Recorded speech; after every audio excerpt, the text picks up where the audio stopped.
తల్లిదండ్రులు కావాలని మీ కలను నెరవేర్చుకోండి హెగ్డే ఫెర్టిలిటీ సెంటర్ ద్వారా ఉచిత మొదటి కన్సల్టేషన్ పొందండి 8807474774. ఇప్పుడు అలాగే కిరణ్ గారు సో అవుట్పుట్ చూసిన తర్వాత ఆయన రెస్పాన్స్ ఏంటి? కిరణ్ గారు లాస్ట్ 20 days బ్యాక్ అనుకుంటా చూసారా, చూసి కన్ను కొడుతున్నాం బ్రో, హక్ చేసుకుని పడుతున్నాం బ్రో, గట్టి కొడుతున్నాం, కంగారు పడుతున్నాం అంటే ఓకే. నాది ఎప్పుడు ఒకటే మైండ్ సెట్ అండి, ఆన్ పేపర్ మనం రాసింది ప్రజెంటేషన్కి ఆన్ స్క్రీన్ తీసుకొచ్చేటప్పటికి ఎంతవరకు మనం దాంట్లో సక్సెస్ అయ్యి, ఎందుకంటే మనం 100% రాస్తాం maximum due to the so many reasons. మనం ఏం ఆడియోని చూపిస్తున్నామో అది 80% ఉండొచ్చు, మన ఫ్రెష్ మైండ్తో చూసే మీకు అది 100%. Okay, so at least I should deliver that. On paper మీద నేను రాసుకుంటే ఆ 80 to 90% స్క్రీన్ మీద తీసుకురాగలిగానంటే ఆడియన్గా మీకు నేను 100% ఎంజాయ్మెంట్. సో దానికోసం సో హీస్ వెరీ హ్యాపీ. చాలా ప్రీవియస్గా మీరు వర్క్ చేసింది విజేంద్ర ప్రసాద్ గారి దగ్గర, అవును, అండ్ చెలో మూవీస్ దానికి కానీ అండ్ వేరే మూవీస్కి వర్క్ చేశారు. విజేంద్ర ప్రసాద్ గారి దగ్గర నుంచి యూజువల్గా నేర్చుకుంది ఏంటి? మా గురువు గారు వచ్చి మహదేవ్ స్వామి గారు, ఎవరంటే జాగ్వార్ సినిమా డైరెక్టర్. ఓకే, ఆయన దగ్గర నన్ను అటాచ్ చేసింది రంగరంగ వైభవంగా డైరెక్టర్ గిరిసాయ. సో గిరిసాయ నాకు అంటే లైక్ మెంటర్. ఓకే, సో నా రైటింగ్ స్టైల్ అది నచ్చి జాగ్వార్ సినిమాకి మహదేవ్ గారి దగ్గర తీసుకెళ్ళాడు.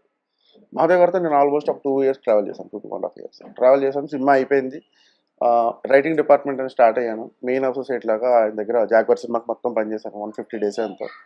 దాని తర్వాత అది అయిపోయి వచ్చిన తర్వాత విజేంద్ర ప్రసాద్ గారి ఆఫీస్లోనే మహదేవ్ గారు మేము అందరూ ఉండేవాళ్ళం.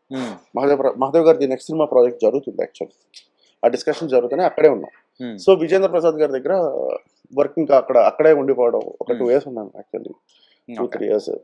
ఓవరాల్ వాళ్ళ కాంపౌండ్ లో జర్నీ అయితే మహదేవ్ గారి అందరితో కలిపి ఒక 4 years అక్కడ జర్నీ చేశాను. కానీ మీ రైటింగ్ విషయానికి వచ్చేటప్పటికి యూ డన్ ఎక్కువగా కొంచెం హ్యూమర్ ఉన్న మూవీస్ ఎక్కువ తీశారు.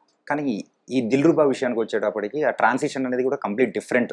అదేనండి, రైటర్గా ఉన్నప్పుడు ఏముంటుందంటే ఇప్పుడు 4 ఇళ్ళు తిరుగుతూ ఉంటాం అండి, 4 కాంపౌండ్లు తిరుగుతూ ఉంటాం, 4 డైరెక్టర్లు కలుస్తుంటాం, 4 రకాల ఐడియాలజీలు ఉంటాయి. అవి మీరు కామెడీ చేస్తారు, కామెడీ కావాలి మీకు. సో ఇంకో డైరెక్టర్ థ్రిల్లర్ రాస్తాడు. యాజ్ ఎ రైటర్ నేను ఏదైనా రాయాలి, మీరు కామెడీ ఇస్తే ఫన్ రాయాలి. అండ్ నా ప్రాసెస్లో ఏంటంటే నాకు చెలో రాసాం, అంటే అసిస్టెంట్గానే రాసాం. చెలో రాసినప్పుడు మాకు ఏంటి అంతా ఫుల్ ఫన్, అది ఫన్ వేలో వెళ్ళిపోయింది. దాని తర్వాత వచ్చి ఆర్జీవి గారి దగ్గర పడ్డాం. ఆయన ఒక టైప్ ఆఫ్ టిపికల్ డిస్కషన్ ఉంటుంది, ఏంటంటే కలవడు, ఫోన్లో సీన్ పంపించంటాడు, చాలా క్లారిటీగా చెప్తాడు వాయిస్ మెసేజ్ లో, ఈ సీన్ నాకు ఇలా కావాలి, దీన్ని ఒక్కసారి కరెక్షన్ చేసి పంపించంటాడు. అంతే. ఆయన ఏంటంటే ఆయన మైండ్ సెట్ నాకు బాగా నచ్చింది. వర్క్ అనేది నువ్వు ఎక్కడి నుంచైనా చేయొచ్చు, మనిషిని వెళ్ళి కలవాల్సిన అవసరం లేదు. ఎందుకంటే ఆయన ఉద్దేశం మణికొండలో ఉన్న నేను బంజారా హిల్స్లో ఆయన దగ్గరికి రావాలంటే half an hour travelling 1 hour waste. అదే నా ఇంట్లో కూర్చొని ఫోన్లో కమ్యూనికేట్ చేస్తే అయిపోయింది, 10 నిమిషాలు అయిపోయింది పని. సో అదొక డిఫరెంట్ ఎక్స్పీరియన్స్. ఆయనతో పన్నే ఉండదు. ఇది రైటింగ్ విషయంలో చెప్తున్నాను. అప్పుడు చేస్తున్న 3 సినిమాలు వేరే ఆయన. దాని తర్వాత ఇద్దరిలోకం ఒకటే సినిమాకి అసిస్టెంట్ రైటర్గా రాశాను, అంటే అబ్బుర్ రవి గారు రాశారు. ఆ తర్వాత నన్ను పిలిచారు మళ్ళీ రాయమని, అంటే ఏ కరెక్షన్లు ఉన్నాయి, తర్వాత చిన్న ఒక వెర్షన్ కావాలి అంటే పిలిచారు.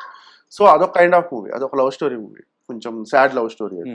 సో అలాగే డిఫరెంట్ జోనల్స్ అయింది. But my genre of mind, అంటే నా కథలు నేను చేయాలనుకున్న సినిమాలు ఇలాగ పవర్ ప్యాక్డ్ గానే రాయాలనుకుంటాను. అంతే. భీమవరం అబ్బాయివి కాకపోతే ఆ స్లాంగ్ గానీ ఎక్కడ ఏం కనిపించట్లేదు, ఏంటి బ్రో? డిగ్రీ 2009 అయిపోయింది, బీఫార్మసీ అయిపోయింది. అయిపోయిన తర్వాత జాబ్ కోసం అని వైజాగ్ తర్వాత బెంగళూరు తర్వాత చెన్నై, ఇలా రాష్ట్రాలు పట్టుకుని తిరుగుతా ఉంటాను. బెంగళూరు టు హైదరాబాద్కి వచ్చాను ఇంకంతే ఇక్కడ. అండ్ బేసికల్ గా ఆ స్లాంగ్ పోయింది, అలా నెమ్మదిగా పోయింది. బట్ మళ్ళీ మా ఊరు తగిలాడంటే వచ్చేది, అరే అలా ఉన్నారా అంటే మా ఫ్రెండ్స్ ఇక్కడే ఉంటారు, ఇక్కడ కోకాపేటలో ఉంటారు.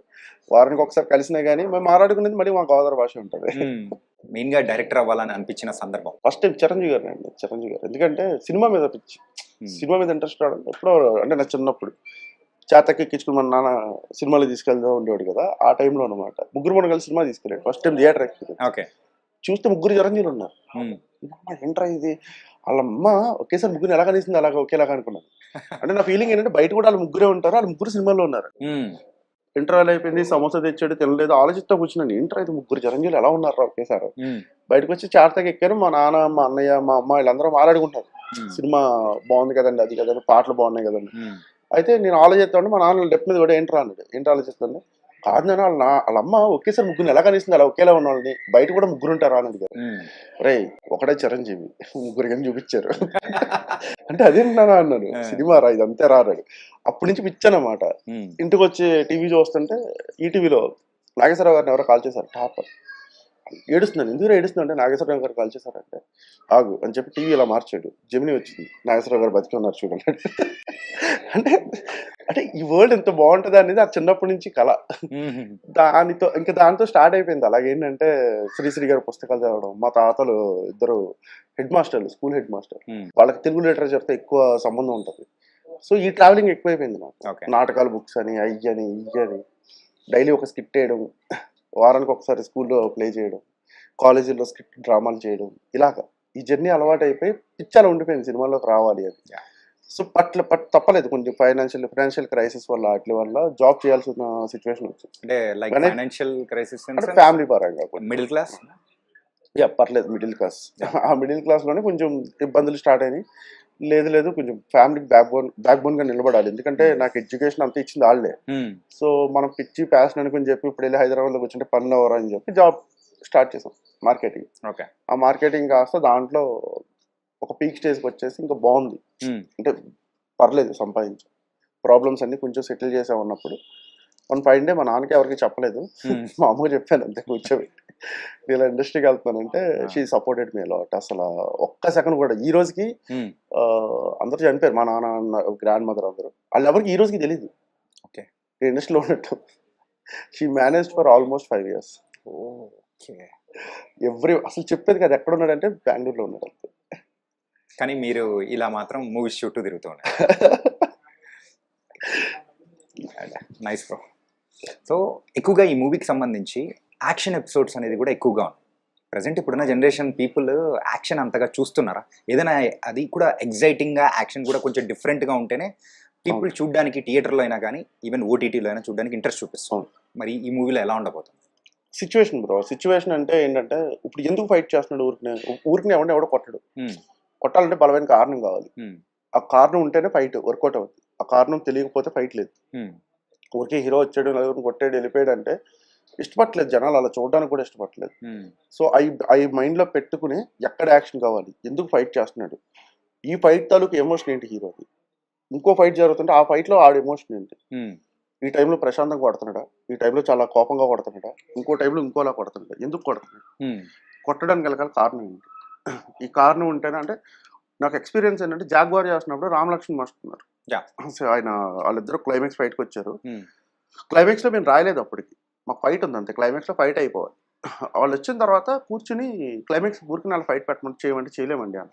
ఎవరు? రామలక్ష్మణ్ చేయలేమండి అలాగా అన్న. ఎందుకంటే ఫైట్ చేయడానికి ఒక హోల్డింగ్ పాయింట్ కావాలి కదా. నేను అప్పుడు ఆ సినిమాకి అసిస్టెంట్ రైటర్ని, అసోసియేట్ డైరెక్టర్ని. అమ్మా వీళ్ళేంటారా ఫైట్ చేయడానికి ఎమోషన్ అంటారు, హీరో వస్తాడు కొడతాడు వెళ్తాడు అంతే కదరా ఈ సినిమాలో అయినా జరిగేదాన్ని. అది డీకోడ్ చేయడానికి ఆయన అన్నాడు, రేపు పొద్దున్న ఎల్లుండి నుంచి ఫైట్ కదా, ఒకసారి డీకోడ్ చేయండి అన్నాడు. హోటల్ రూమ్ లో కూర్చొని నేను, మా డైరెక్టర్, ఇంకొక అసిస్టెంట్ కూర్చుని ఏం చేద్దాం ఎలా వాళ్ళు ఎమోషన్ అడుగుతున్నారు. ఎమోషన్ అంటే ఏంటి అంటే సినిమాలో యాక్చువల్లీ మేము రమ్యకృష్ణ గారిని చంపేశాం, ఫ్లాష్ బ్యాక్ లోనే మదర్ని ఫాదర్ని ఇద్దరిని చంపేశాం. అది డీకోడ్ చేయడానికి ఆయనకి ఏం అక్కర్లేదు, మనకి డిస్కషన్కి ఏంటంటే మనుషులు కావాలి, కూర్చోవాలి అంతే. ఆ కూర్చోవాల్సి ఉంటే ఆయన తిరుగుతూనే ఉన్నాడు, అటు ఇటు మహాదేవ్ గారు తిరుగుతున్నాడు. ఎవరు?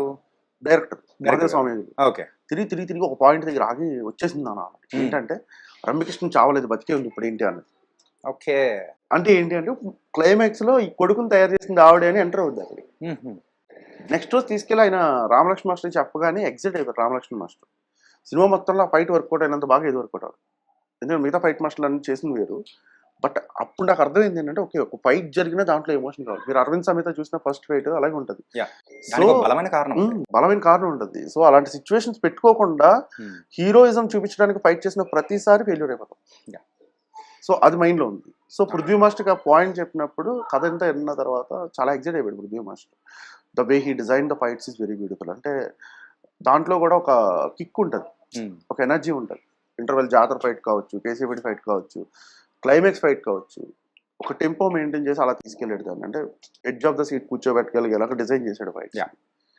మీరు ఖచ్చితంగా ఫైట్ సీక్వెన్స్ ఎంజాయ్ చేస్తారు. The final question of our interviews ఏంటంటే, కా హిట్ అయిన తర్వాత కిరణ్ గారి మార్కెట్ కానీ అండ్ ఆయన దగ్గర నుంచి ఎక్స్పెక్ట్ చేసే స్టోరీస్ కానీ కంప్లీట్ ఒక వేరియేషన్ అనేది కూడా పీపుల్స్ మైండ్ సెట్లో మారిపోయింది.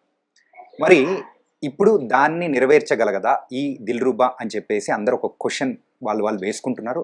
ఈవెన్ ఇన్ఫ్యాక్ట్ ప్రెస్ మీట్లో కూడా అడిగారు. మరి దానికి ఆన్సర్ ఏం చెప్తారు? దానికి ఆన్సర్ ఒకటే సార్. ఇప్పుడు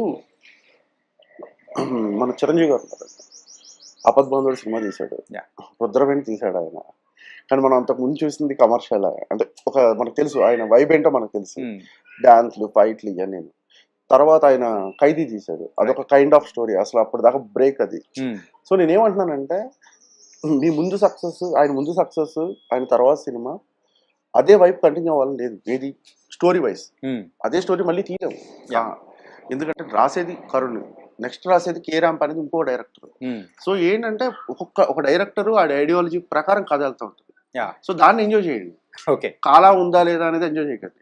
మీకు కాలా ఉందా లేదా అంటే కాలా ఎప్పటికీ ఉండదు ఆయన నెక్స్ట్ చేసే సినిమాలు. ఎందుకంటే కా వేరు, కరుణ్ వేరు, నెక్స్ట్ నాని వేరు, నెక్స్ట్ ఇంకో డైరెక్టర్ వేరు.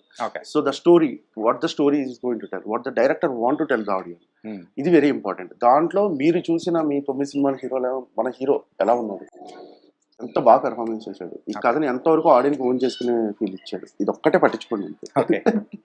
Don't compare with anything. Okay, ఈ శుక్రవారం మంది, ఈ శుక్రవారం థియేటర్కి వచ్చామా, సినిమా చూసామా. అంటే వ్యాలంటైన్స్ రోజు రావాల్సింది ఎందుకు 1 month డిలే చేసి 14th కొంచెం వర్క్ ఉంది యాక్చువల్లీ. ఇంకా ఆర్ఆర్ ఎన్ని వర్కులు జరుగుతున్నాయి దాని మీద. అంటే చెప్పాను కదా, అంటే క్వాలిటీ. శామ్ కాంప్రమైజ్ అవ్వడు, కిరణ్ గారు కాంప్రమైజ్ అవ్వరు, నేను కాంప్రమైజ్ అవ్వను. సో బెస్ట్ వచ్చేదాకా చెయ్యాల్సిందే. సో మొత్తానికైతే ఈ 14th, సో March 14th మీదే అని మాత్రం డిసైడ్ అయిపోతున్నారు. హోలీ అంతా రంగులతో నింపేస్తూ ఉన్నారు దిల్రుబాతో. మా లైఫ్ లో కూడా రంగులతో నింపేస్తుంది. It was nice and thank you. Happy women's day to all the women in the world. Thank you.